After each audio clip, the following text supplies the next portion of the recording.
Assalamualaikum warahmatullahi wabarakatuh.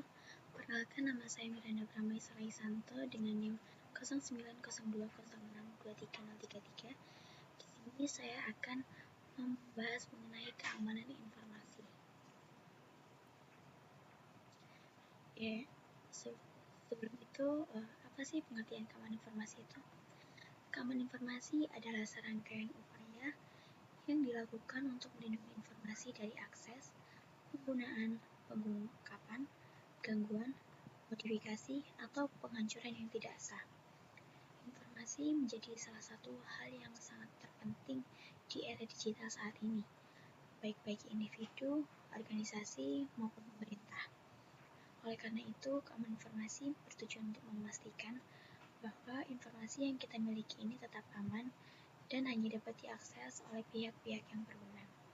Jadi, informasi ini tidak bisa diakses oleh sembarang orang. Kemudian, mengapa sih keamanan informasi ini sangat penting? Yang pertama yaitu keamanan informasi ini bermanfaat untuk berguna dalam melindungi privasi dan data sensitif, digunakan untuk melindunginya. Informasi pribadi seperti nomor KTP, kemudian data rekening, ataupun informasi kesehatan merupakan data yang sangat rentan. Jika data ini bocor, maka bisa terjadi penyalahgunaan seperti pencurian identitas ataupun penipuan. Selanjutnya yang kedua yaitu mencegah kerugian finansial. Kebocoran informasi dapat menyebabkan kerugian ekonomi yang besar bagi perusahaan maupun individu. Perusahaan bisa saja kehilangan pelanggan atau dikenai denda regulasi akibat kegagalan menjaga data customer-nya sendiri maupun data perusahaannya. Kemudian yang ketiga yaitu mempertahankan reputasi. Dalam dunia bisnis, reputasi adalah hal yang terpenting. Perusahaan yang gagal melindungi informasi pelanggannya, resiko citra perusahaannya yang rusak, kemudian kehilangan kepercayaan dan loyalitas pelanggannya sendiri. Kemudian yang keempat yaitu kepatuhan hukum. Banyak negara di dunia ini termasuk Indonesia memiliki regulasi untuk melindungi data pribadi. Pelanggaran terhadap regulasi ini dapat mengakibatkan sanksi hukum, denda, atau bahkan penutupan operasi bisnis yang gagal melakukan penjagaan terhadap data pribadi pelanggannya. Selanjutnya yaitu aspek keamanan informasi. Ada CIA, yakni confidentiality, integrity, dan availability. Confidentiality atau kerahasiaan merupakan informasi yang harus dijaga agar hanya dapat diakses oleh pihak yang berwenang. Misalnya, penggunaan enkripsi pada pesan WhatsApp yang berfungsi untuk memastikan bahwa hanya pengirim dan penerima saja yang dapat membaca isi pesan tersebut. Kemudian yang kedua yaitu ada integrity atau integritas. Integritas ini merupakan sebuah keamanan informasi, aspeknya yang informasi ini harus tetap dijaga, harus tetap utuh, tidak boleh diubah ataupun dimanipulasi tanpa izin. Contohnya, dalam transaksi perbankan, integritas data ini memastikan bahwa jumlah uang yang ditransfer tidak berubah di tengah proses. Selanjutnya yaitu availability atau ketersediaan. Informasi harus selalu tersedia bagi pihak yang membutuhkan. Contohnya, website e-commerce harus dapat diakses kapan saja oleh pelanggan, terutama saat puncak-puncak belanja ataupun saat hari-hari besar seperti hari diskon nasional. Selanjutnya yaitu komponen pendukung keamanan informasi. Ada autentikasi, autorisasi, dan non-repudiation. Autentikasi ini merupakan proses untuk memastikan identitas pengguna, seperti penggunaan username dan password, teknologi modern seperti fingerprint atau face recognition ini yang memanfaatkan AI atau artificial intelligence juga mendukung autentikasi yang lebih aman.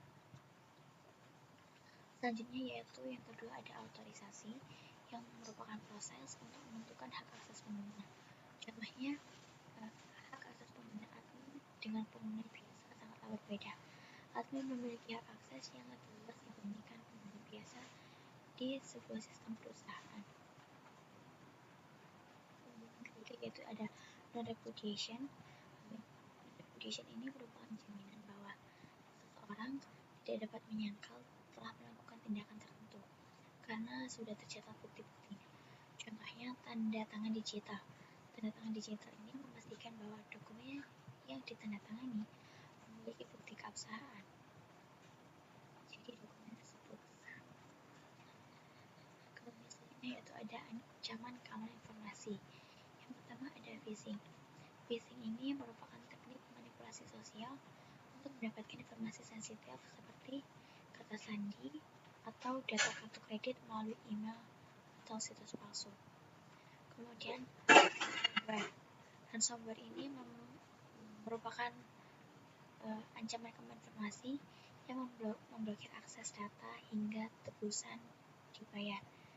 Jadi setelah memblokir akses data, yang melakukan pelanggaran ini meminta tebusan bayaran kepada perusahaan yang akses datanya diblokir. Selanjutnya yaitu ada serangan DDoS, yakni Distributed Denial of Service, yang merupakan serangan yang dapat membuat layanan tidak dapat diakses karena pembajaran lalu lintas jaringan. Selanjutnya ada malware. Malware ini merupakan program berbahaya seperti virus, worm, ransomware, dan spyware yang dirancang untuk merusak atau mencuri data. Ancaman keamanan informasi selanjutnya yaitu ada hacking, insider threats, MITM attack, dan physical threats. Hacking sendiri merupakan aktivitas ilegal yang dilakukan oleh peretas untuk mendapatkan akses tanpa izin ke sistem atau data. Contohnya serangan SQL injection pada basis data.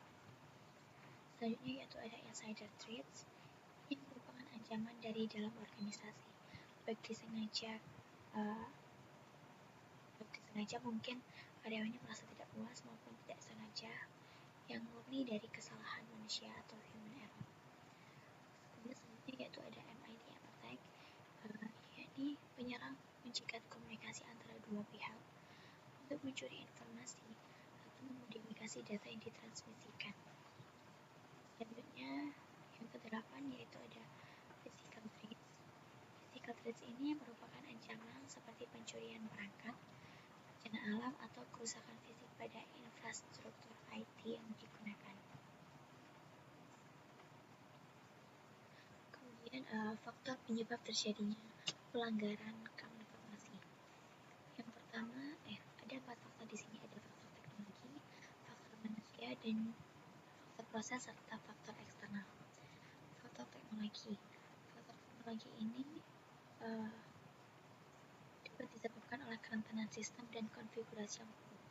Kerentanan sistem, jadi sistem ini tidak diperbarui secara berkala oleh perusahaan audit software. Jadi sistemnya rentan terhadap eksploitasi atau penyerangan. Kemudian konfigurasi yang buruk, yakni pengaturan keamanan yang salah, seperti port yang terbuka atau kata sandi yang default, dan juga kata sandi yang lama gitu ya. Selanjutnya faktor manusia. Faktor manusia ini ada kesalahan pengguna, kemudian kurangnya kesadaran, dan insider threats. Kesalahan pengguna, misalnya pengguna mengklik tautan phishing atau penggunaan kata sandi yang lama. Biasanya tautan phishing ini dapat disebarkan melalui apapun, bisa juga dari email, kemudian dari media sosial. Mungkin yang lebih sering itu melalui media sosial. Kemudian kurangnya kesadaran. Karyawan ini tidak memahami pentingnya praktik keamanan. Selanjutnya yaitu insider threats, yakni karyawan yang dengan sengaja membocorkan data sebuah perusahaan. Faktor selanjutnya yaitu ada faktor proses. Faktor proses ini ada prosedur tidak ketat dan kurangnya audit. Prosedur tidak ketat misalnya tidak adanya kebijakan keamanan yang jelas atau standar operasional dalam sebuah perusahaan.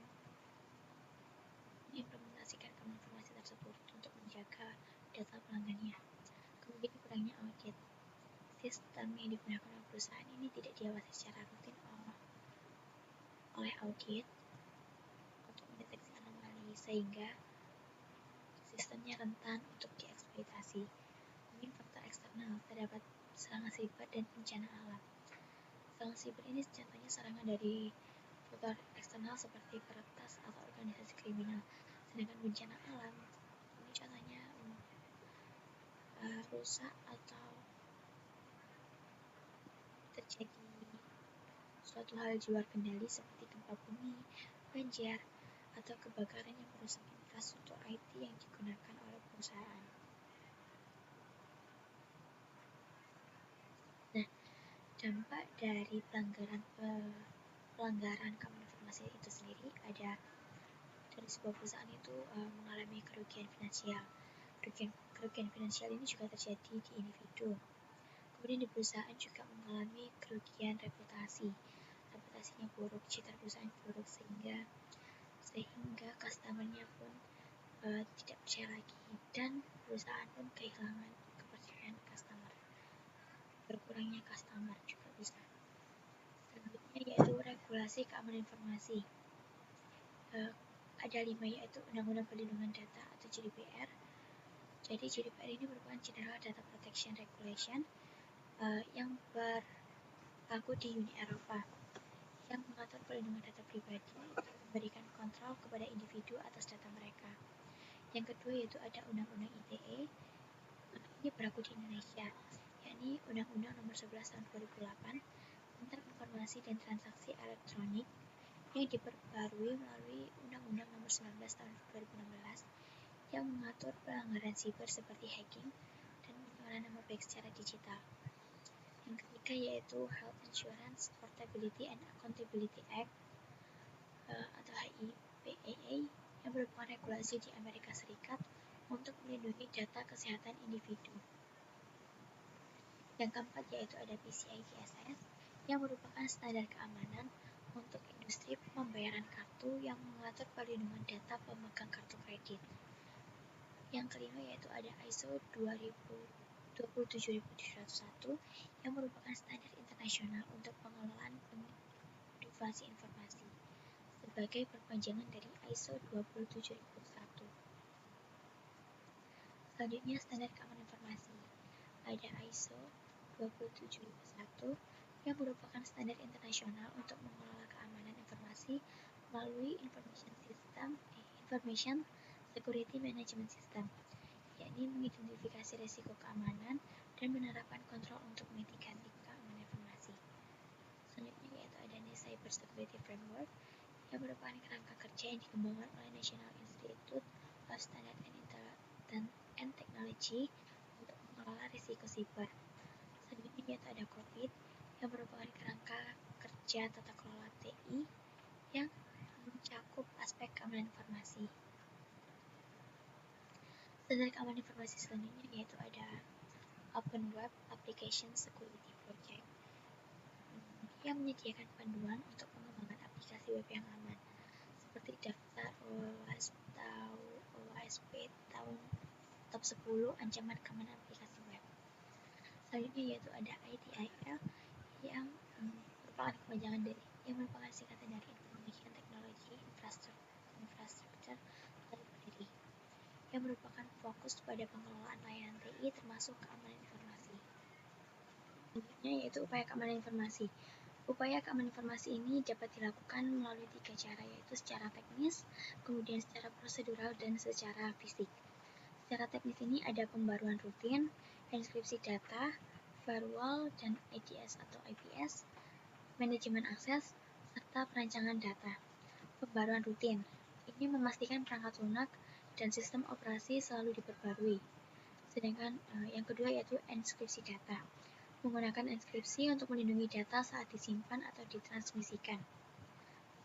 Yang ketiga yaitu firewall dan IDS atau IPS, yakni firewall mencegah akses tidak sah, sementara IDS Intrusion Detection System dan Intrusion Prevention System atau IPS mendeteksi serta mencegah serangan. Kemudian yang keempat yaitu manajemen akses, menerapkan prinsip least privilege sehingga pengguna hanya memiliki akses sesuai kebutuhan. Yang kelima yaitu pencadangan data. Melakukan pencadangan secara rutin untuk mencegah kehilangan data akibat serangan atau bencana. Selanjutnya yaitu upaya keamanan informasi secara prosedural, ada kebijakan keamanan informasi, audit dan monitoring, pelatihan karyawan, dan simulasi serangan. Kebijakan keamanan informasi, yakni dilakukan dengan menetapkan kebijakan yang jelas untuk mengelola data dan perangkat. Yang kedua, audit dan monitoring, yakni memantau sistem secara rutin untuk mendeteksi aktivitas mencurigakan. Pelatihan karyawan. Yang ketiga yaitu memberikan pelatihan tentang ancaman keamanan siber dan cara menghindarinya. Yang keempat, simulasi serangan dilakukan seperti penetration testing untuk mengidentifikasi celah keamanan. Kemudian upaya keamanan informasi secara fisik, ada kontrol akses fisik dan keamanan lingkungan. Kontrol akses fisik ini dilakukan dengan membatasi akses ke server dan perangkat penting menggunakan kunci atau ID card. Yang kedua yaitu keamanan lingkungan. Digunakan dengan memastikan lokasi server terlindungi dari bencana alam dan memiliki sistem pendingin yang baik. Kesimpulannya, jadi keamanan informasi ini adalah tanggung jawab bersama yang memerlukan kombinasi teknologi, proses, dan kesadaran manusia. Dengan menerapkan regulasi, standar, dan langkah-langkah pencegahan yang tepat, organisasi dapat mengurangi risiko pelanggaran keamanan dan melindungi aset informasi yang sangat berharga. Mungkin itu saja yang dapat saya sampaikan dalam video kali ini. Semoga bermanfaat. Terima kasih atas perhatiannya. Mohon maaf apabila ada kesalahan dan kekurangan. Wassalamualaikum warahmatullahi wabarakatuh.